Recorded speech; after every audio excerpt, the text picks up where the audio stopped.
Hey everybody, a little bit different Gitty Gang show this week, if we're even live right now, who even knows. Nick is out, and try as I may to mash all of the buttons over there, I could not get the normal way to connect. Oh look, it's the Gitty Gang show, we're live, good lord, look at us go, would you? So this, I started it a little early, gonna give people a little time to get joined in here because I had to delete the pre-scheduled one and it all just fell into a big burning heap of stuff. Oh look, it's adding subtitles. Automatic subtitles always go so well, don't they? I discovered that on, I forget what song I was singing. I think King of the Road. It added some subtitles for me. See Shane Spiel out there. Shane, let me know how this is sounding. Susan Shellstead, thank you for joining. All right, Danny Woodman will be joining me today. I had said in today's Cigar Box Nation email newsletter that it would be a solo show, but turns out Danny can be here. Shane can't see subtitles. Probably there's a way to turn it off. So just a little bit of talking until our Danny gets back here. Again, I started it a little early this week, and I actually have a lapel mic on here because, as many of you know, if you follow along on my personal Facebook feed, and there were a couple of little drops to the Friends of Gitty Facebook feed, I recently returned from a bit of a journey, a bit of an adventure. Train trip all the way around the United States via the Amtrak long haul routes. And I recorded a few videos, I think 11 or 12 videos of me singing and playing my little old hobo fiddle here. And of course, while on the train, you know, you're in a room, a roomette, they call it, which is a nice way of saying closet.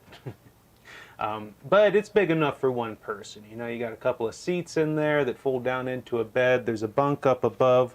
In some of the sleeper cars, you have your own little sink that folds down and your own little toilet in there. Hey, we're live. Sorry about that. So, Danny Woodman, everybody, wearing his Cigar Box Nation shirt, looking trim and dapper. So I was just telling them, Danny, for those who don't know, I assume most people already know, but about this train trip. You went on a train trip? Well, just a short one.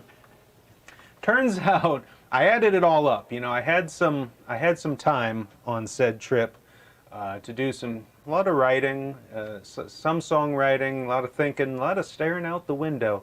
But I added up and tallied up some of the stats of the trip. Turns out I went through 30 states, 4 of them twice, in addition to the District of Columbia. The total, 8 trains, 1 airplane, actually technically 9 trains, because one of the trains turned into a different train while I was on it, but that's a whole nother story. So 8 trains, 1 airplane, 1 jet, which was a surprise, was not part of the original itinerary. A couple of dozen big cities, you know, New York and Albany and Buffalo and Cleveland and Chicago, Milwaukee, up through Minneapolis, St. Paul, Spokane, out to Seattle, Tacoma, Portland.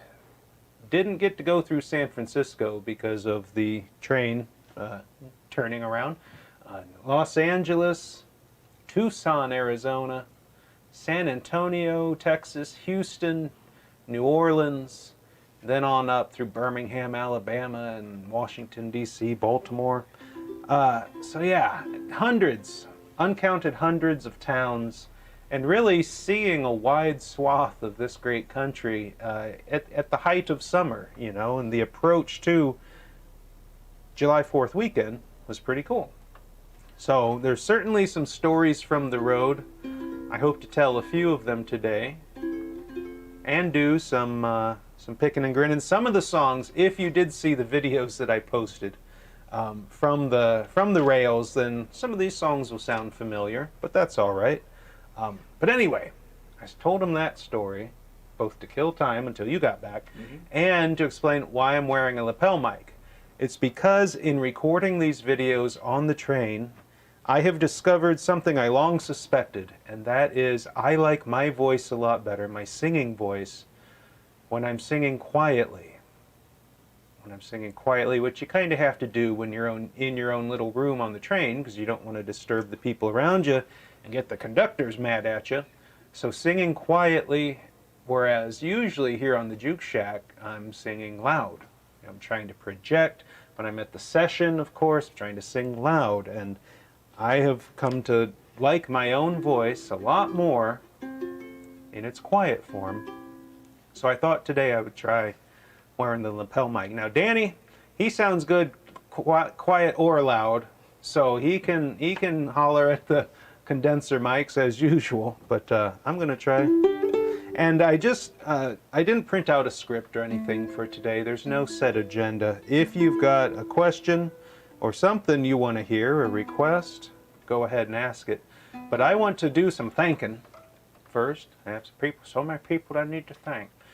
First of all, I got to thank this team of amazing people that has gathered around me here at CB Gitty, who kept this place going for 2 weeks to a degree where I didn't really have to worry about anything from the road. The orders went out, the guitars got made, the fretboards got fretted. It all just happened, allowing me to go out there and ride the rails. And that means a lot. So to the Gitty Gang, the Gitty crew here, thank you. You're welcome. I don't know how many of them still watch the show, but and I'll be telling them. I've told almost all of them in person already, but that means a lot. And also thank you to those of you who followed along with me. Sue Messias, I think, wins the prize for the most prolific and enthusiastic commenter on all of my posts. Sue, thank you for all of the encouragement, and everyone.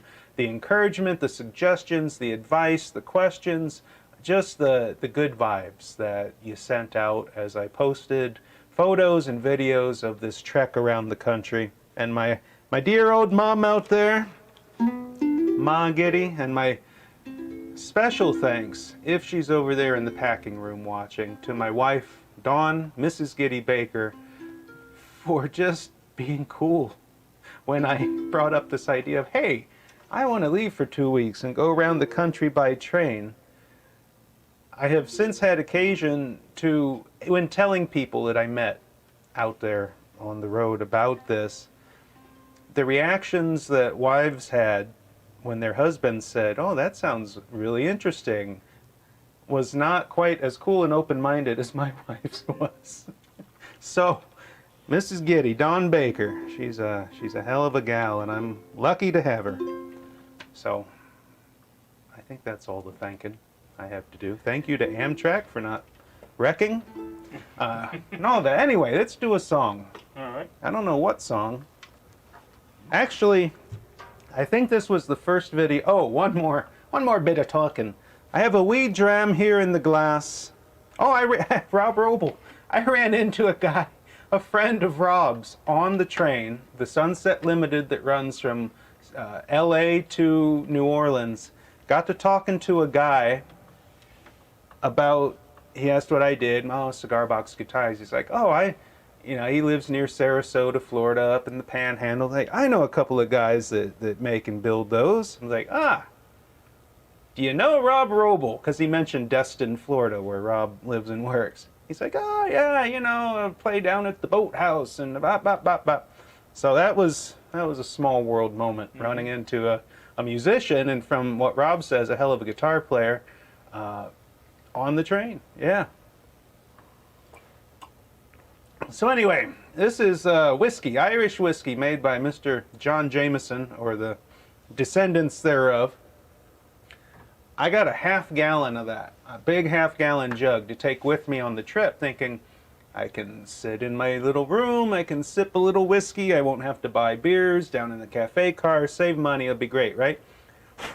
Barely touched the bottle. the whole trip. I hauled that half-gallon of whiskey all the way around the country, and it's not light. My suitcase had some other crap in it. Was not light. Brought it all the way around and back. So now it's in my office, and this is the second glass that I have poured off of that bottle. So you've heard of aged whiskey.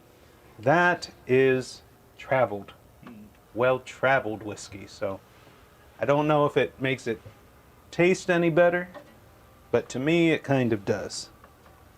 So I want to do, I think the first video I recorded while on the rails, it's an old Utah Phillips song called Daddy What's a Train. It's in the key of G. And I do fine with some harmonica. So if, let us know, hit that again, Danny. All right. Let us know how the volume levels are, because Danny's coming through the condensers and I'm coming through both the condensers and this lapel mic. I'm going to be trying to sing a little softer. So Utah Phillips wrote this song a good while back when railroads were on the decline, serious decline. I think he wrote it before Amtrak had been formed in 1971, so passenger service had pretty much died. Thankfully, for those of us who like trains, they have rebounded since those days. Well, Daddy, what's a train?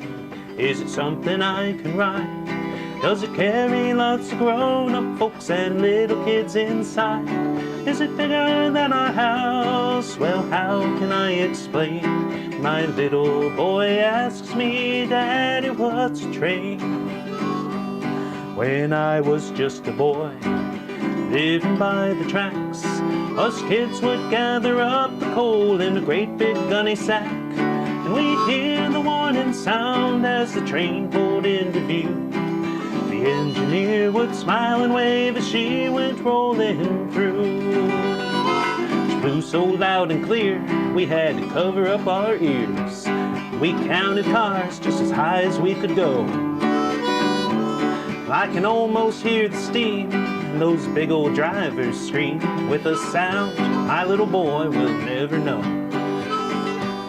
And Daddy, what's a train? Is it something I can ride? Does it carry lots of grown-up folks and little kids inside? Is it bigger than our house? Well, how can I explain when my little boy asks me, Daddy, what's a train? Wanna take one, Dan?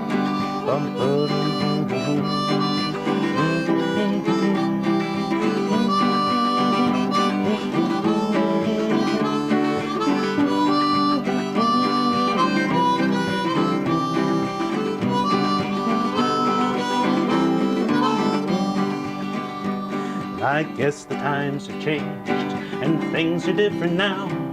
Most kids don't even seem to know that milk comes from a cow. My little boy can tell the names of all the baseball stars. I remember how we'd memorize the names on railroad cars. The Wabash, the TP, the Lackawanna, and the IC. Yeah, the nickel plate, the good old Santa Fe.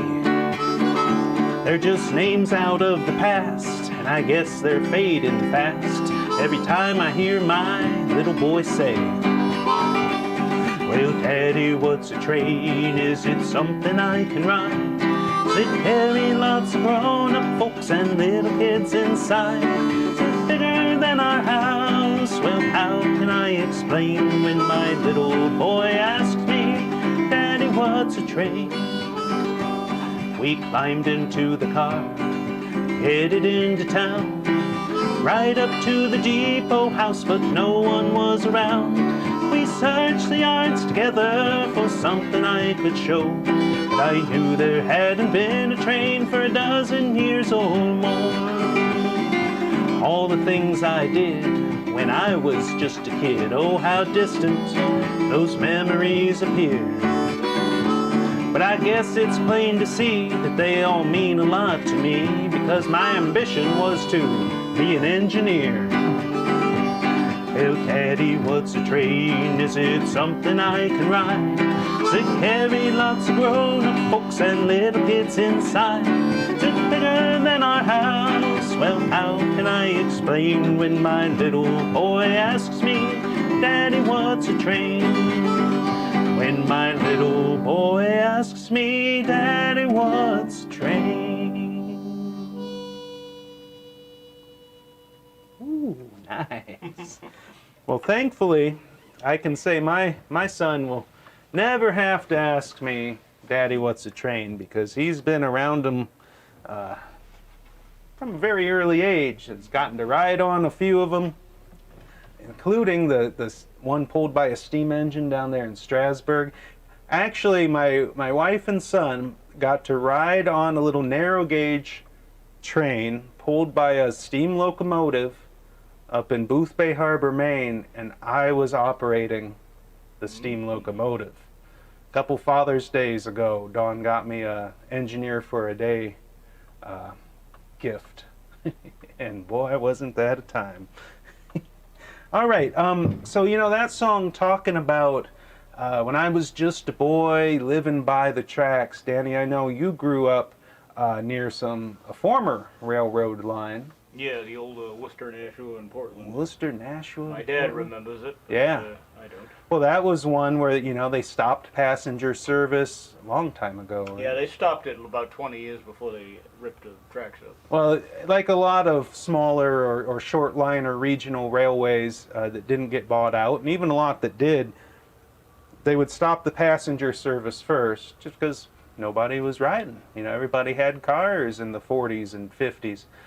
So they'd stop passenger service, then usually a few years to a couple of decades later, the freight service would stop, and then they'd rip them rails right out of there and scrap them, boy. Didn't take long. Yeah, that's what happened. My dad, my dad don't remember, but there was the segment went through Lebanon, went in 53, and then 53 or 4, and then the segment north of Sanford went in 61, and I talked to people who remember the train there. Sure. And there's photographs of it, like pulling up the tracks and loading them onto the gondola cars. And that's what's known as the saddest train. The saddest train, the last train. Shane just said the lapel mic's a little hot, so I just brought that down a little bit. Thank you, Shane.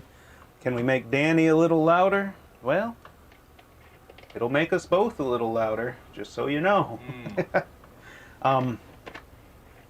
Bring condenser up. Yes, I did. All right, see how that goes. But that, Daddy, what's a train? When I was just a boy, living by the tracks, I told the story before in my Legend of the Hobo Fiddle book and elsewhere. I grew up near the tracks for a few years, my formative years, and Ma Gitty's out there. She remembers. Grew up on a little gravel road on the south side of the main line, Conrail. It was Conrail at the time. Before that, it had been New York Central. Before that, it had been the Lakeshore and Michigan Southern. They're the ones that built it. And it was their main line between Cleveland and Toledo, Ohio, and really between New York and Chicago, the Lakeshore route. And we grew up, I lived there for about, I don't know, 5 or 6 years. From the time I was about, Mom would remember this better, about 5 to about 12-ish. Anyway, seeing those trains go by just right up the lane, and they would blow those horns every time, you know, because, and the old joke, how often does the train go by? Well, so often you don't even notice it. And that story carries forward to riding on a passenger train, on an Amtrak train. For some reason, on most of the trains I rode on, the sleeper cars were right behind the engines. And of course, those engines have to blow for every crossing, almost every crossing. And there's a lot of crossings. The Empire Builder between Chicago and Seattle, how many roads do you think that thing crosses? Over a couple thousand miles. Turns out a lot. But you hear those horns so often that after a while, you don't even hear them anymore. I got to the point where I didn't even really need to put my earplugs in at night to sleep. You want to sing something? Yeah. Yeah, why not? I'm just feeling very jealous because I didn't see much trains growing up. Yeah. 'Cause there wasn't much, when I was growing up, most of the activity had, most of the You're businesses playing that one, are you? Yeah, well. Is she tuned up? Hey, play whatever you want. Actually, maybe I'll play the 6 string. Oh, there it is. I didn't tune this. Capo. We got capos. By God, we got everything. I've done one more ride for a long time. I think I remember all the words.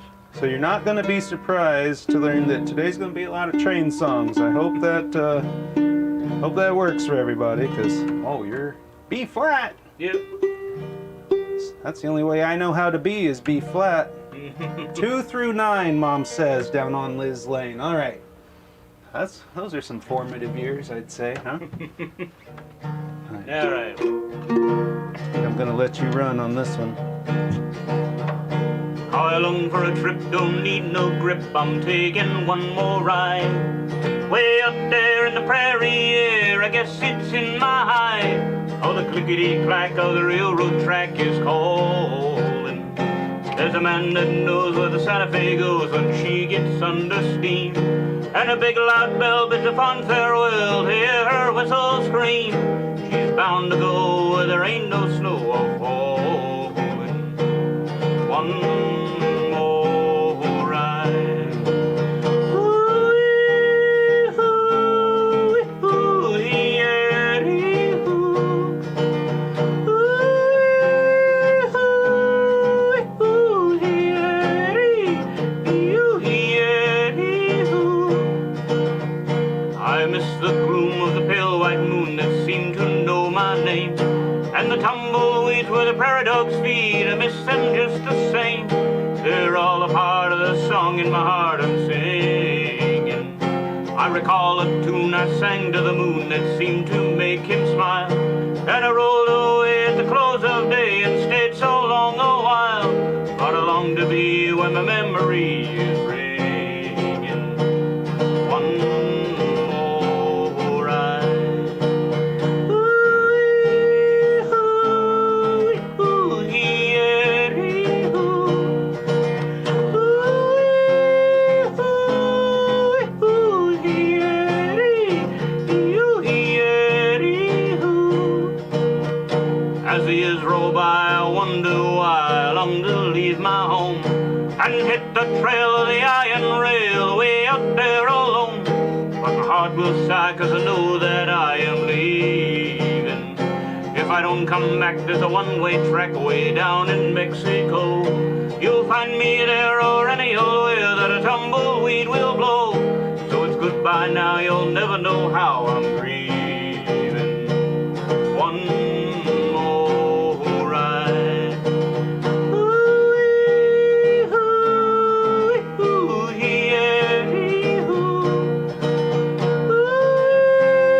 Ooh-wee, ooh-wee, yeah-dee, ooh-wee, yeah-dee, ooh.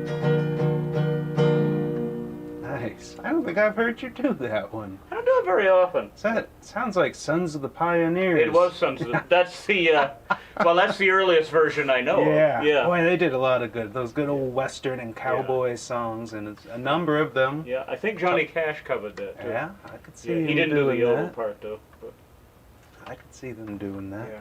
yeah. Yeah, I tell you what, crossing those wide open spaces now up through Montana and North Dakota, of course that was wide open, but then down there, kind of in those southern, southwestern areas that maybe that song was a little bit written about, where the Santa Fe Railroad ran through. Sue Messiah's pointing out there that her grandfather worked for the Santa Fe. Oh, nice. And you know, we in the song I sang earlier, Daddy, What's a Train, talking about all of the names of the railroads that are gone. They're just names out of the past, and they're fading fast. But of course, some of those names are still around. The railroad, one of the big, 4 or 5 remaining Class 1 railroads we have is the BNSF. And what does BNSF stand for? Burlington Northern Santa Fe. Yep. Old Santa Fe is still in there in that SF. Now the Burlington Northern, was Used to be the itself Chicago, Burlington, and Quincy. Chicago, Burlington, and Quincy, and Northern was Great Northern and Northern Pacific. Right. I guess they. the Great Northern and the Northern Pacific joined, and then they joined with the Chicago, Burlington, and Quincy. Yep. If I get And those in the right order. Spokane, Seattle, and Portland. Throw them all in there. And But then they so- bought up. I think they bought up Frisco in 1980. Yeah.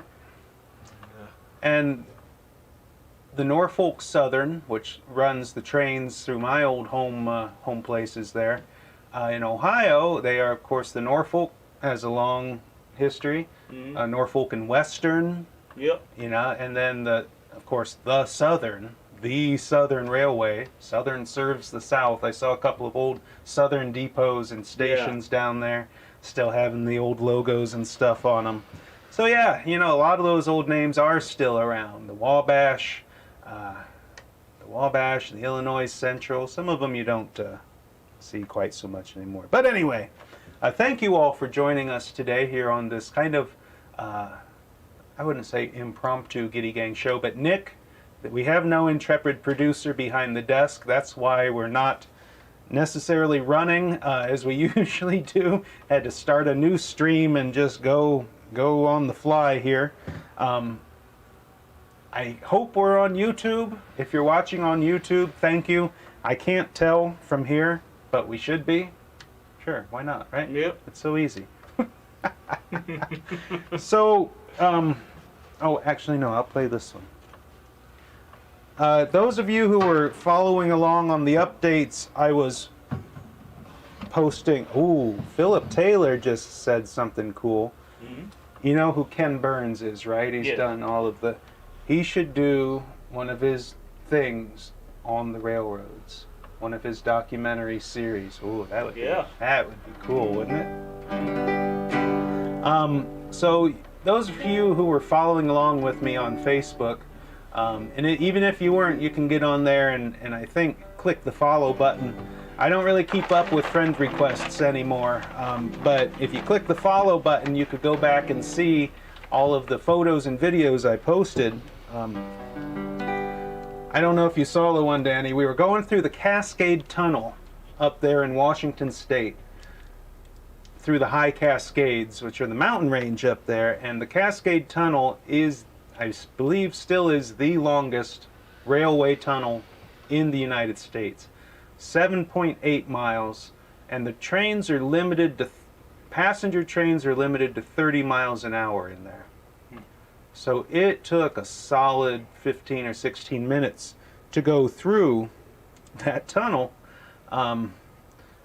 So after the first 10 minutes or so, or 9 minutes, I'm like, well, I should get the camera going and record a song. I'm like, what song lasts long enough? Because my goal was to keep playing until we got out of the tunnel. So I started into New River Train. And I'm not going to do it now. I got up to verse 6. You can't love 6 and play them dirty tricks. Oh, darling, you can't love 6. And I had just said, I'm going to keep playing until we get out of this tunnel. And the sleeping car attendant came and knocked on the door, and I had to shut it down. So unfortunately, hey, Shane says we're on YouTube. Hot diggity dog.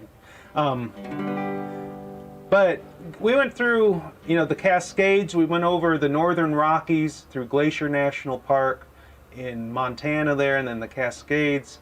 And then more Cascades through Oregon there by Mount Shasta and Crater Lake and all that. And on Sunday morning, from the train, I sang and played an old hymn. As my mom pointed out, it's not one that we ever sang or heard growing up in the churches we went to, but it is a good old hymn, and it's Life is Like a Mountain Railway, also known as Life's Railway to Heaven. She's buying her railway to heaven. Not that one.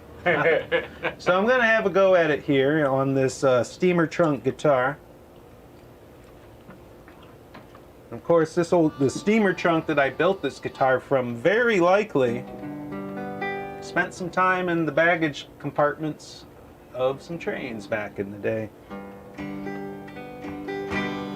Life is like a mountain railway with an end grave. We must make the run successful from the cradle to the grave. Watch the curves, the fills and tunnels, never falter, never fail. Keep your hand upon the throttle and your eye upon the rail. Blessed Savior, thou wilt guide us till we reach that blessed shore, where the angels wait to join us in thy praise forevermore. Take one, Dan.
You will roll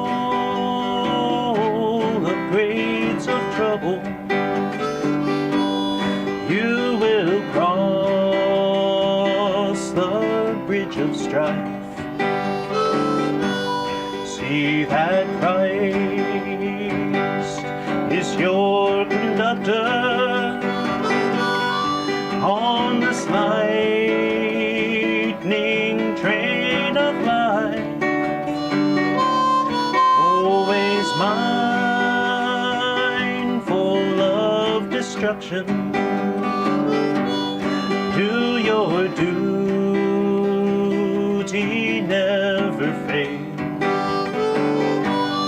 Keep your hand upon the throttle and your eye upon the rail. Blessed Savior, thou wilt guide us till we reach that blissful shore, where the angels wait to join us in thy praise forevermore. Where the angels wait to join us in thy praise forevermore.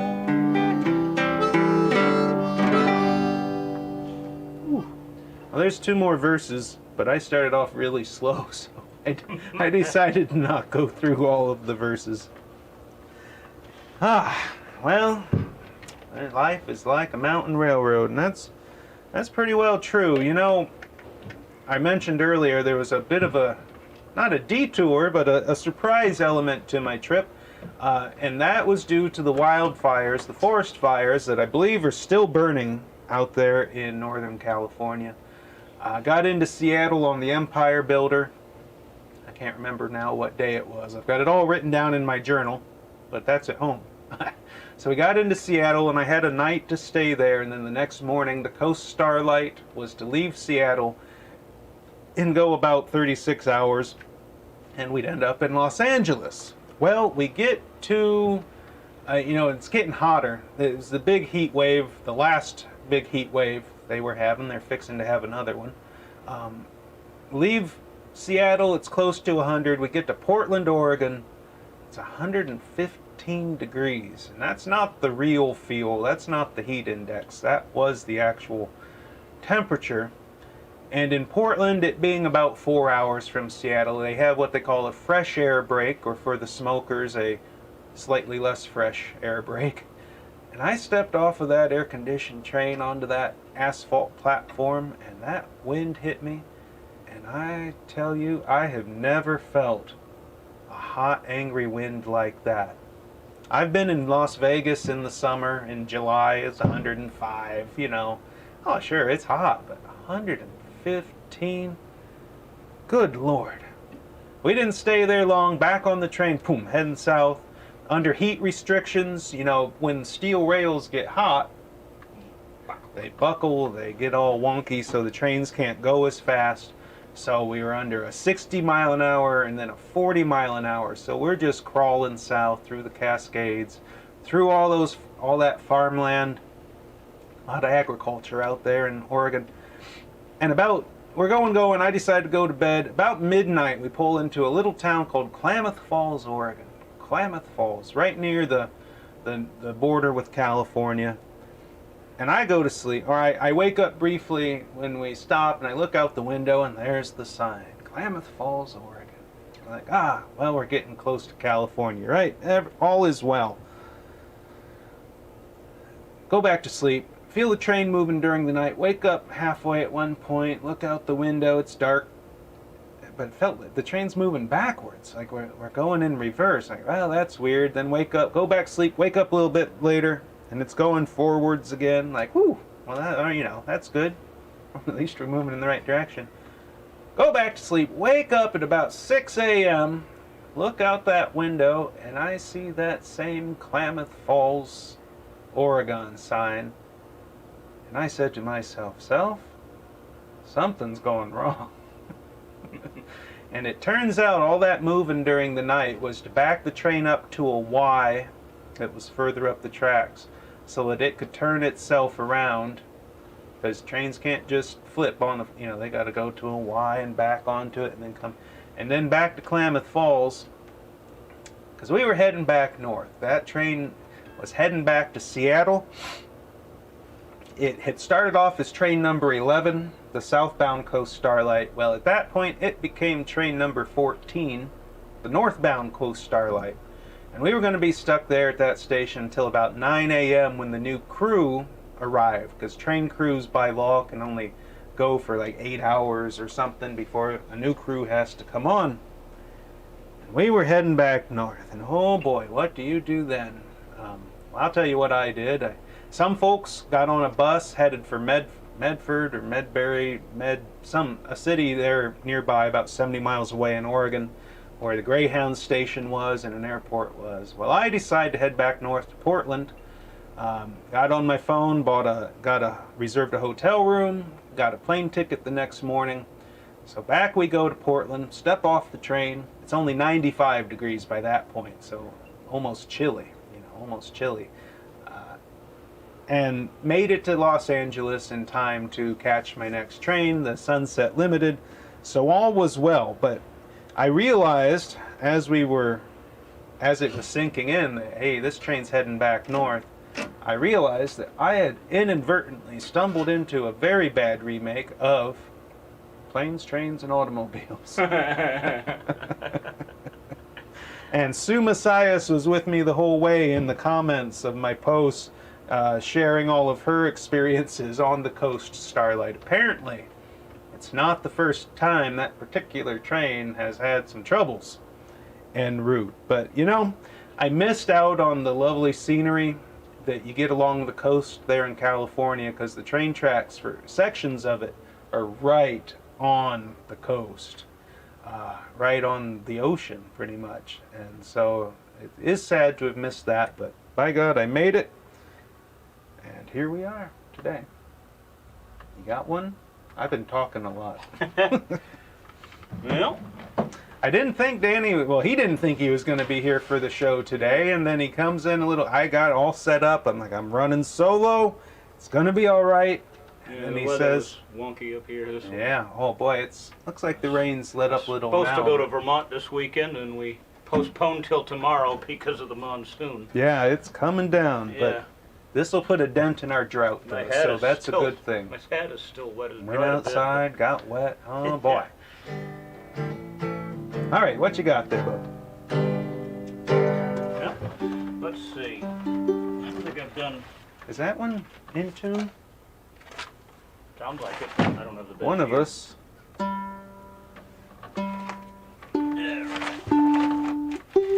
Nothing more fun than listening to instruments be tuned. Just give it a quick little check there. Yeah. Can do Eastwood Station. I think I remember the words, but as soon as I feel confident that I remember the words, I'll forget them. So I'm gonna Are you able stick to see 'em them from there? Yeah. I put your little music stand away. Oh, okay. Yep. Yes. Nope, that's a little sharp. Yeah, I thought Either. just 20. What's 20 cents a difference amongst friends, huh? Well, I'll tell you that, you know, you might consider it ruining part of your trip to have a train have to turn around and go back. But I'll tell you what, I looked at the bright side. Got a full refund on that ticket because the train didn't make it to the destination. Had a day and a half on that train through some of the most beautiful scenery that I've seen. The farms, the fields, the rivers, the high cascades, all of the tunnels. Just wonderful up there. And I met a real modern life hobo out there in Klamath Falls, Oregon. I was having breakfast on the dining car. It was probably 7 a.m. There were 2 hours yet before the train was gonna haul out, heading back north. And this guy comes walking up next to the station and puts his pack down by a light post there. And he had a bedroll, and he had a pack, and he had the telltale sign for a traveling person, and that was his jug of water. A youngish guy, probably early 30s or right around 30, fairly well kept, and he folded up his bedroll and tied it up real nice, and then he sat down there by that light post, and I was sitting there, finished my breakfast, and like, you know, I'm gonna take him out a cup of coffee. So I got a cup of coffee from the dining car attendant there and took it out, and we talked with him for a while. He knew, if you saw that blog post I made a little while back about the hobo marks or tags that they put on the freight cars and the ones that I've come to recognize over the years, well, he knew some of them. Some of those guys, the Freight Bandit and some of the others, are friends of his that he's met multiple times, and he told me they're still out there riding and doing their thing. And I was able to tell him what I knew, because he was trying to get southbound too. He was trying to get down into California to visit a friend, a former hobo that lived up there now, or down there from where we were. So I told him what I knew, that there wasn't not going to be anything going through, freight or passenger, because of the fires. He had just come down from Portland to get out of that heat, and I asked him if he needed any money or anything. He said no, he's doing all right, and shook hands. He made his hobo sign tag in my journal using his Sharpie. I got back on the train, and away we rolled, and he was still sitting there by that light post, and I sure hope he got where he was going. So there's one memory from the road that stands out in my mind. Yeah. All right, do your Yeah. good song here. This is a Eastwood Station. Danny Woodman original. I just found out something interesting about this station that I actually did not know, Les. This is the station on the line you were talking about earlier, right up Yeah, there in it used to be there. Lebanon. I wrote about it like it's in the present tense, just 'cause I didn't want to write. I felt it was too depressing to write about it like it's gone. Which it still technically exists. It was moved to the lake. Yeah. But anyway, it was called Eastwood. The town I grew up in is called Lebanon, and I live over in Maine, so it's Lebanon, Maine. and Boston and Maine. That was called the Portland and Rochester Railroad when the Boston and Maine bought it. And the Boston and Maine already had a station in Lebanon, New Hampshire.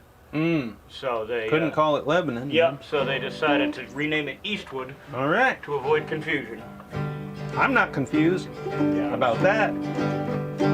We're down at Eastwood Station. We'll watch the trains go by. Listen to the whistle filling up the quiet morning sky. Come down to Eastwood Station if you've nothing else to do. 'Cause I love trains, how about you?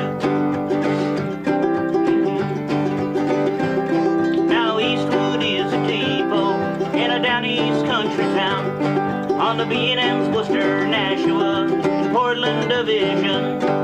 For those of us around here, every boy and girl, she's the doorway to the great wide world.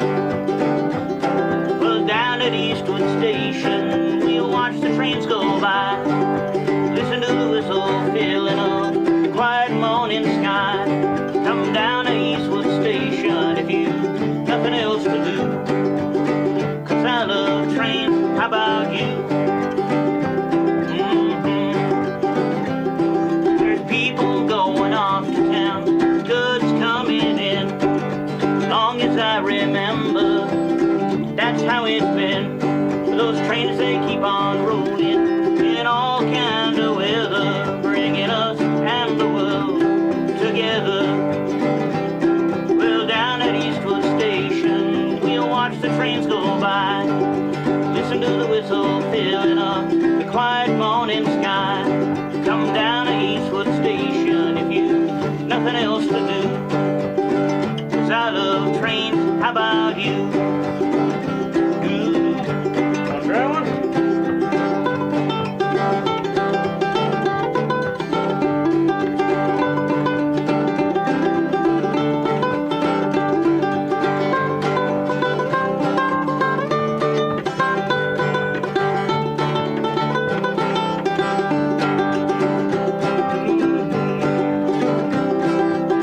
Well, I've loved trains all of my life, and when my days are full of fuss and strife, I'll go down to the little gray depot, watch the railroad roll. You know it's good for my soul. Well, down at Eastwood Station, we'll watch the trains go by. Listen to the whistle filling up the quiet morning sky.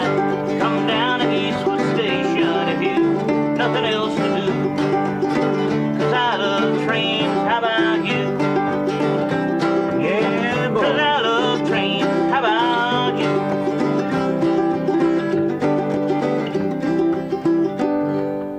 Ooh, that's a good one. Thank you. And I've got the chord progression pretty well down now after a few times through it. Yeah, I do love trains. How about you? Yeah, me too. Turns out, I was talking a little bit earlier about where I live. Some of my formative years there on the, what some might call the wrong side of the tracks, but I think it was just right, just the right side of the tracks. And in years since, I've spent a lot of time train watching and walking along some of that line there and watching trains go by. So it was really interesting.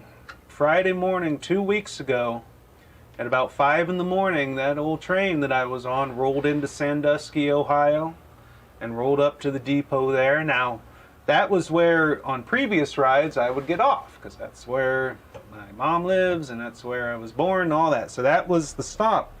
Well, this time I stayed on the train.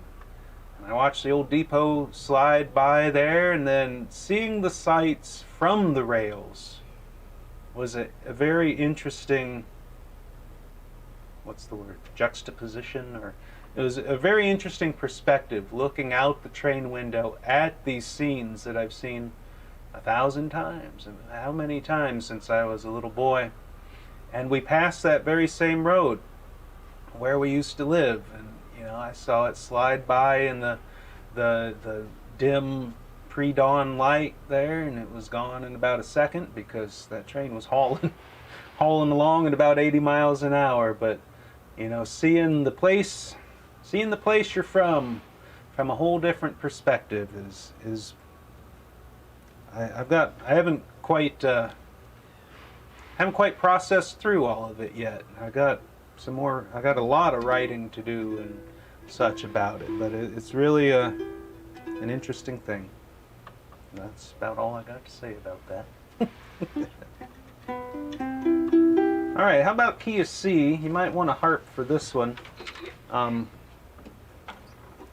This is the one I see. We've got those silly, well, they're not silly, but there's the automatic subtitles screwing along there on the bottom of the screen. I don't know how to turn them off. You think I know how this stuff works?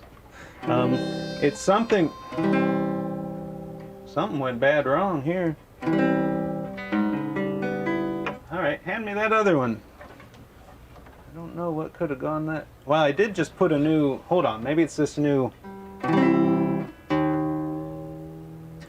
I was getting bad intonation on the low E string on this guitar, and On this? Or yeah. Yeah. Why don't you tell a train story? Well, no, I can keep talking. I was getting bad intonation, like when I'd push it down on the 3rd fret to make a G chord. It wasn't.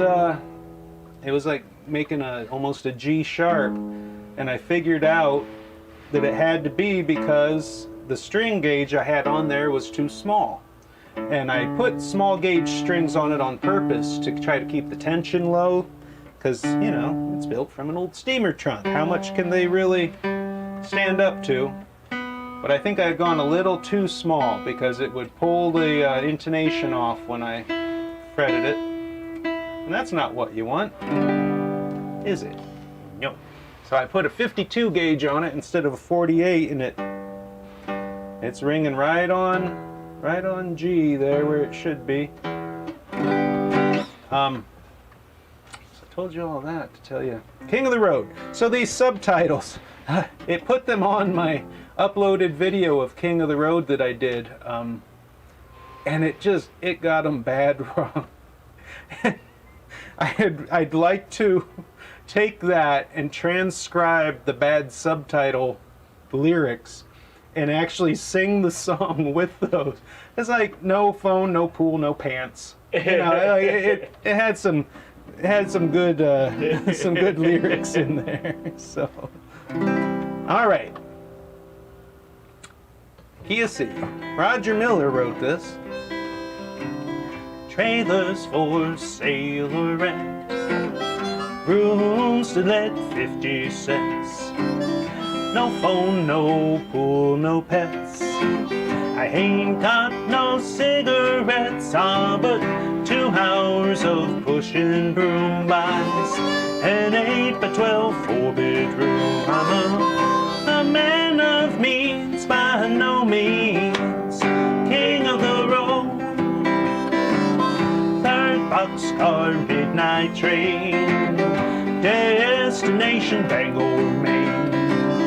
Old worn out shirt and shoes, don't pay no union dues. I smoke old stogies I have found, short but not to beg around. I'm a man of means, by no means king of the road. Take it down.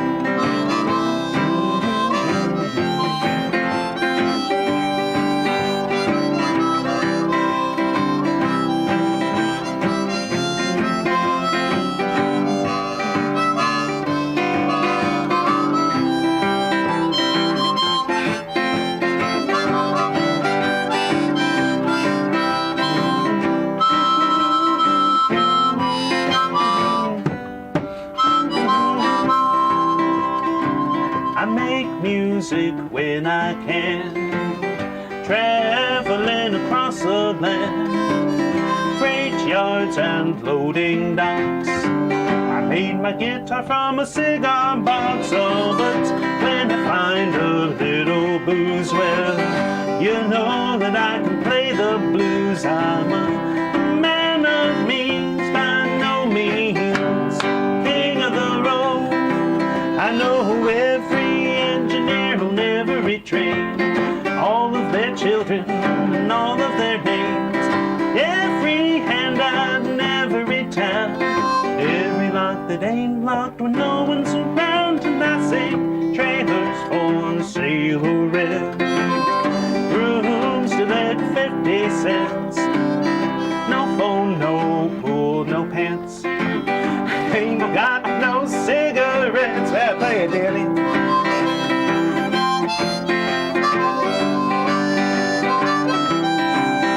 I'm a man of means, by no means king of the road, to say king of the road. Woo. Love that song. Old Ma Gitty saying it's taking her right back to her childhood. Well, that wasn't that long ago, Ma. I mean, your childhood wasn't that long. Anyway, that came out wrong. Oh boy, I tell you, seeing the country from a different perspective when you travel by train, especially long distance. I've written and talked about this before, but the railroads run through the backside of the country. It's what used to be the front side. The train stations, the big old train stations, were all built in what was the center of everything, the center of the town, the downtown, the throbbing heart of a community. Well, it turns out that moves over the years, and usually where you'll find the train stations now is no longer the throbbing heart of the community. It's generally more of a slum. Not the best neighborhoods, but these big old, some of them just amazingly beautiful structures. My friend Horace Panter commented on one of my photos, I think of maybe Chicago's Union Station or Seattle's King Street Station, saying that in America it seems like railroad stations were almost like cathedrals. They were built with that sort of cathedral-like splendor. And I say, well, I have read about how some of the railroad executives and the architects did almost feel like they were building a temple to modern progress and industry and all of that. And that's different from, if we have anyone tuned in from Great Britain, it wasn't quite the same approach over there. In Britain, the railroads connected already established towns, long established, hundreds, thousands of years, towns and cities that were there, and the railroads kind of connected them. In America, the railroads created, in some ways, the towns and helped create the country, because they struck out into unsettled or barely settled frontiers and areas that could not have effectively been settled without the railroads, without the iron horse. So there is certainly, the railroads and trains are woven into the very fabric of what makes this country what it is and what made it what it is. So I think that's pretty cool. Mm-hmm. Your turn. Mm-hmm. Look at the time. Jace, it's almost 4 o'clock already. Yeah. I haven't told a quarter of the stories I meant to tell today. No, there's always next week. Did we have a show after we met our own local hobo? Did we talk about that? I don't know that we did, actually. I don't think we did. No, Mean, you mean? Mean? That's his... Hobo Greg. Greg, that was his name. At the last session I was at 2 weeks ago, 2 Sundays ago, or 3. You lose track of time on a train, especially when you're on them for 2 weeks. But anyway, the last one before my trip that I went to down in Dover, a guy comes into the pub there, acting a little different, looking a little different from who we usually see in there. Turns out he was a freight rider, a guy named Greg who was nice enough, was eager to make music with us. Handle was mean. Mean, but he wasn't very mean. He had his demons, but Danny and I went out and sat down with him by the train tracks, which are right across the road from the pub, and played and sang a couple, and it was pretty neat. Yeah. Yeah, he seemed to know what he was doing. Oh, yeah. Guitar. Yeah. Well, the first song he played was the old ragtime-ish number, Ragged But Right, that actually Scott Heron played on this stage one of the times they came to visit us. And it struck me, if you pay attention to the words of that song, Ragged But Right, seeing a rather ragged modern hobo sing and play that, I've never seen anyone more qualified to sing those words than that man on that night in Dover, New Hampshire. So what you got for us? This will probably be we'll probably do the theme song and be gone after this. There'll be a lot more stories to tell in the weeks ahead, including how I ended up in downtown, down in the heart of the French Quarter in New Orleans, on top of a freight car, playing the Star-Spangled Banner on my hobo fiddle while the fireworks went off. But that's a story for another time. Yeah. What you got? Yeah. Maybe something short. Hey, whatever. I'm in no hurry.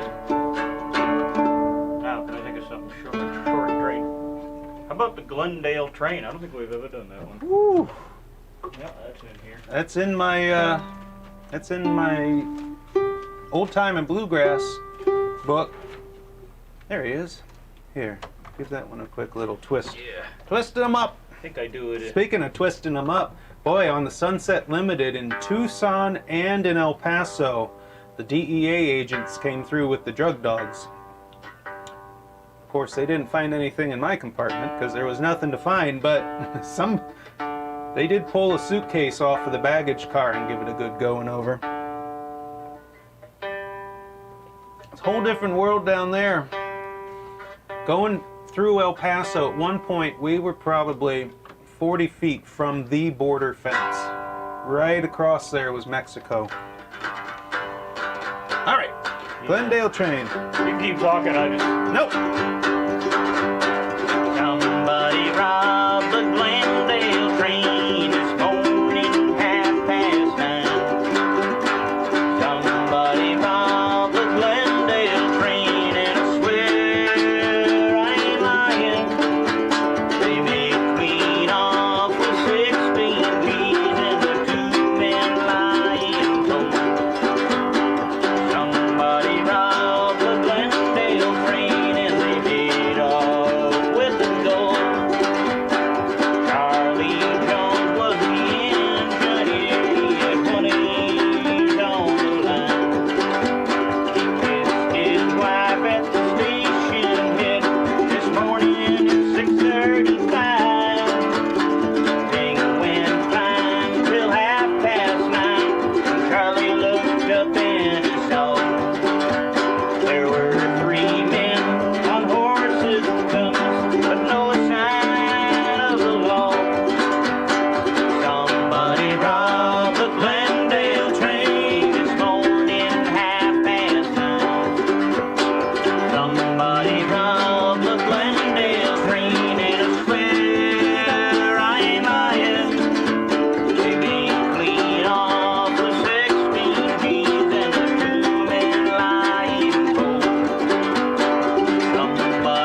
I did not know that song.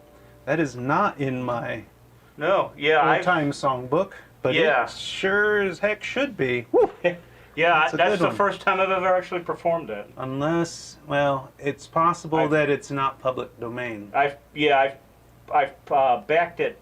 I've backed people up on it, but Yeah. I've never actually led it. There could be the reason it's till not now. in the songbook is that it was written too late. But anyway, thank you everyone for the kind words and for watching us today. We've now run over our time limit, and boy, there are a lot more stories I could tell once I get wound up. But I'm going to be working on doing a whole lot of writing.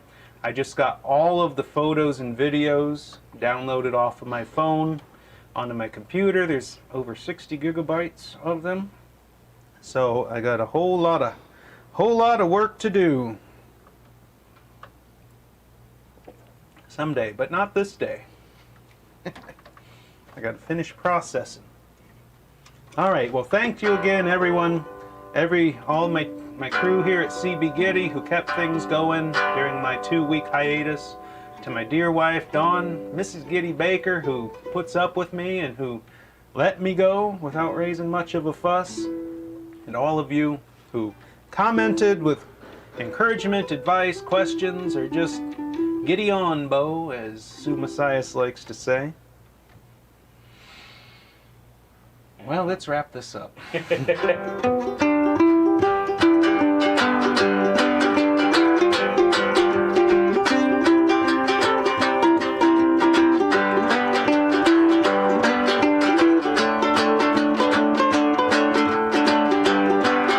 Well, it's the Gitty Gang Show on Cigar Nation TV. I said the Gitty Gang Show on Cigar Nation TV. And we came to you live from CB Gitty. Thanks to Danny Woodman for joining in today.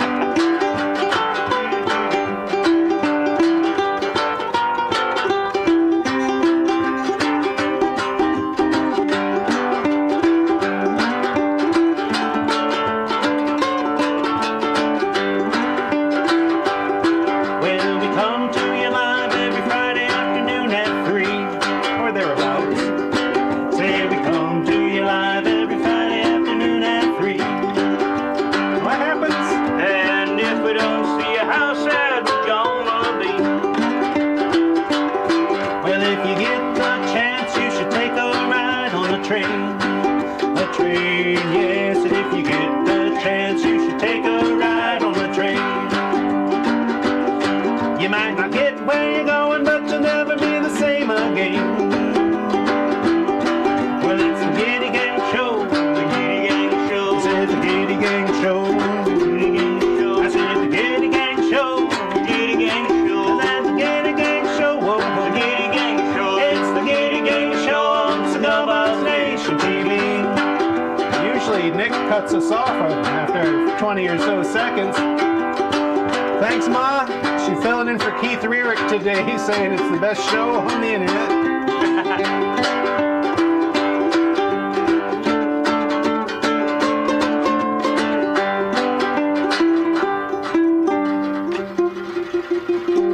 We will see you, hopefully, again next week, everybody. Thanks again.